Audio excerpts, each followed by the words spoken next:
Écoutez, il est vrai que chez New Notaire Gentleman & Son, nous n'avons de cesse que de faciliter l'accès au monde notarial afin que les gens puissent passer de manière la plus simple possible à un acte authentique. C'est d'ailleurs pour ça que nous accueillons dans ce cadre absolument charmant et cosy. D'ailleurs, j'ai fini pour vous et je vous donne ainsi votre contrat. Cela vous fera la modique somme de 6 000 €. Enfin, moi je veux juste lui vendre un véhicule, quoi. C'est le prix d'ailleurs de ce véhicule. Enfin, c'est une moto, quoi. Ah pardon, moi j'avais mal saisi. Alors...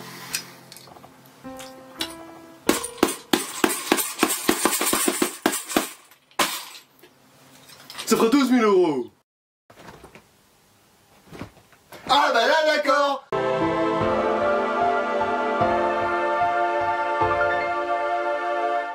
Bonjour, chers amis historiens juristes. Bonjour, chers amis historico-juristes. Bonjour, chers amis juristoriques. Ah. Bah voilà, ça c'est un bon nom de chaîne. Ta gueule. Bienvenue en ce magnifique mois de septembre.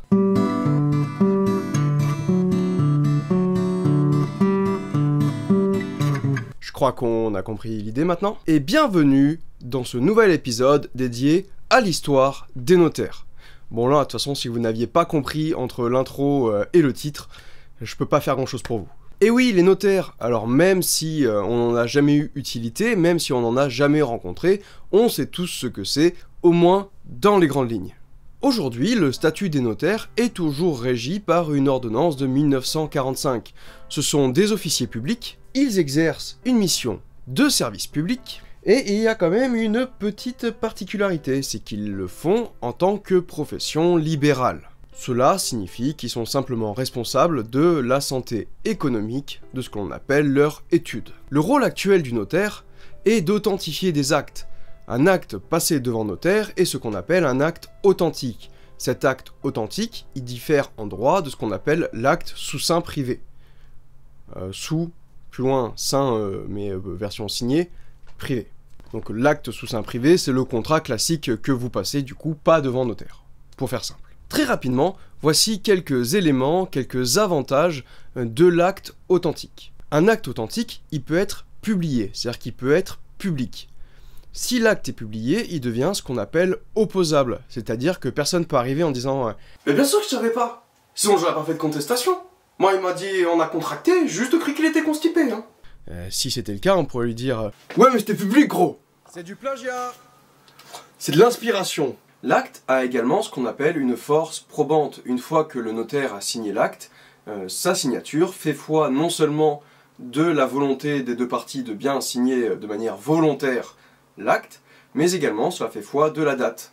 L'acte a également une force exécutoire, c'est-à-dire qu'il a la même force qu'un jugement.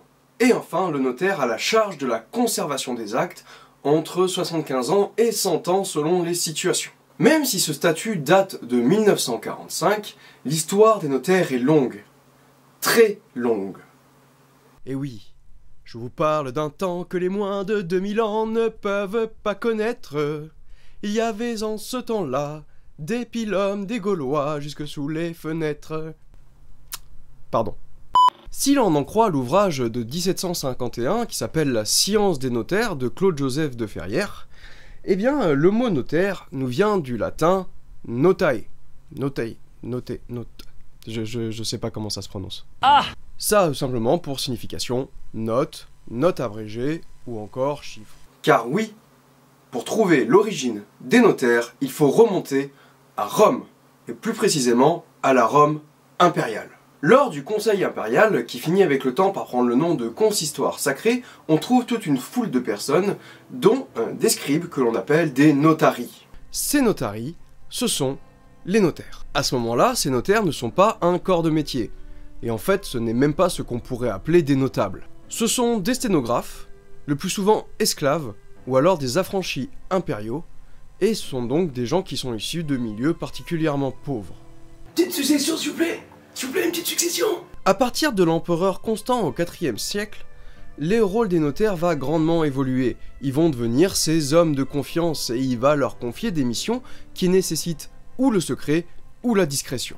Ils vont par exemple procéder à la remise de fonds, transporter des ordres d'arrestation et même participer à la levée des recrues pour l'armée impériale. Certains se verront même confier l'organisation de la défense militaire de certaines provinces. À partir des années 320, c'est l'apparition du premier notaire impérial. À partir de ce moment-là, les notaires sont organisés en corps militaires. Notaire! Quel est votre métier? Un peu plus tard, sous l'empereur Constance II, les notaires vont être issus de milieux de bien plus haute extraction, et ils vont accéder à des charges bien plus importantes. Mais beaucoup plus importantes quoi. Genre empereur, comme ce fut le cas pour Théodose Ier. La chute de Rome ne signifie pas pour autant la disparition des notaires, et de toute façon, les institutions franques-mérovingiennes sont largement inspirées des institutions romaines. Et je vous rappellerai ici que Clovis et son père, Childéric, ont reçu les insignes de consul de la part de l'empereur byzantin. Ainsi, on va retrouver certains éléments de la gouvernance impériale au sein de la chancellerie mérovingienne. Et c'est le cas, notamment, des notaires. Ces notaires continueront d'exister sous les Carolingiens, et ils continueront également d'exister sous les Capétiens. Cependant, ce rôle de notaire des chancelleries sera joué par des clercs, et non plus par des laïcs. D'un point de vue institutionnel, ces notaires vont perdurer et leur rôle va s'accroître à partir du XIIIe siècle. Ils vont devenir les notaires secrétaires du roi.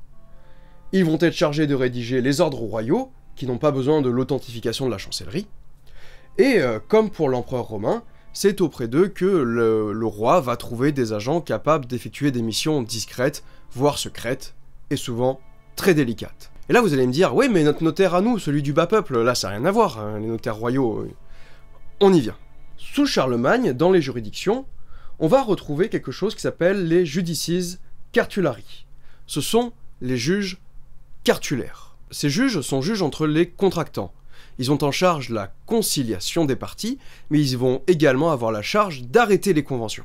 Et par la suite, les juridictions reproduisant souvent ce qui se passe au plus haut niveau de l'État, à partir du XIIIe siècle, les juges vont utiliser des clercs qui étaient à leur côté en tant que greffiers et notaires, toujours dans le but d'arrêter les contrats. Et ça c'était bien plus facile étant donné que la justice avait une charge bien moindre que par la suite. En 1493, le roi Charles VIII va décider de séparer les greffes et les notaires des juges des prévôtés et des baillis. Afin de les remplacer, François Ier crée en 1542 les tabellions, et à la même occasion, il va interdire aux juges de recevoir les parties pour authentifier la signature d'un contrat. Cette charge, vous l'avez compris, est cette fois-ci spécialement réservée aux notaires.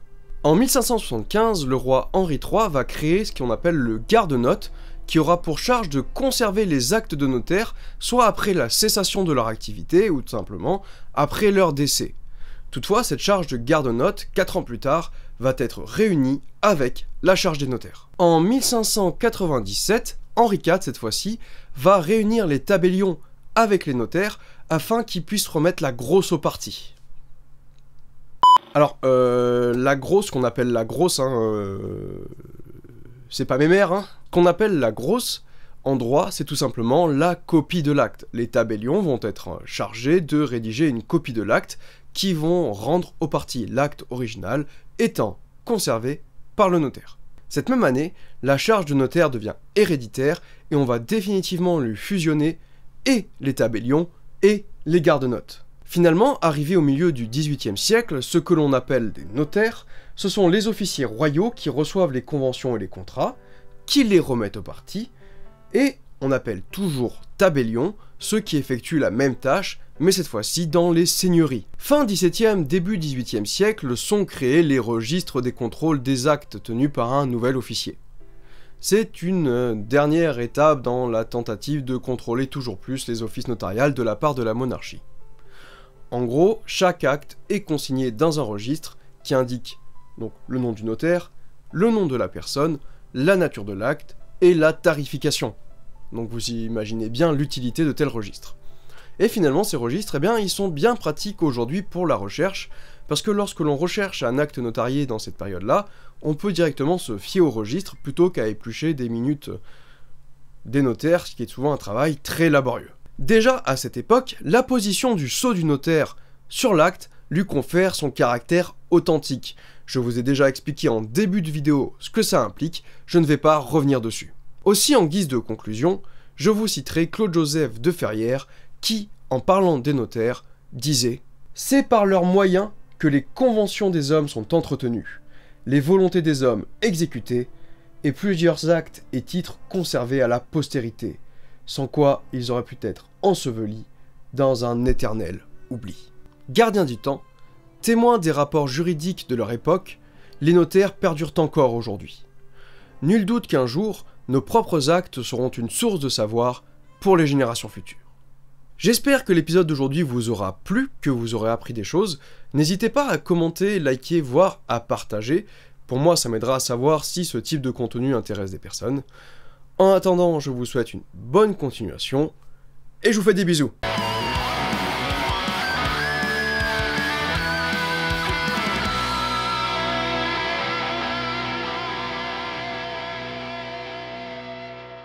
Action!